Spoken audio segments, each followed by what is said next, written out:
Sema nisiseme.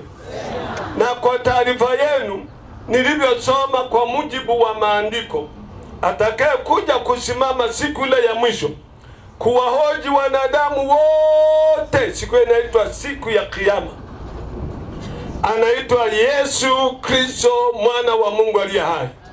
Ndiye aliyepewa hiyo mamlaka. Kubali ukatae, mtakuja kukutana naye.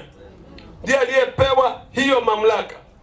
Mimi nimezaliwa katika familia ya Kiislamu na nimezaliwa msikitini, na nikikupeleka, baadhi wengine wanafahamu, nikikupeleka kwetu tunaenda msikitini huko hapo jirani. Kwa hiyo kabla sijaenda hata kusoma A-E-I-O-U, nilisoma kwanza Qur'an, na nilikuwa kijana mwenye akili ya kuongoza madrasa.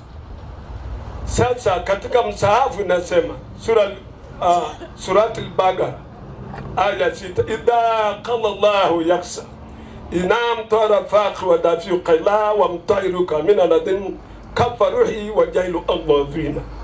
Mwenyezi Mungu Subhanahu wa Ta'ala akamwambia Yesu Isa ibn Maryam, hakika wewe utakapokufa nitakufufua, na siku ya mwisho utasimama mbele ya wote uwahukumu katika mambo yale yote mliokuwa mnakhtalifiana nayo.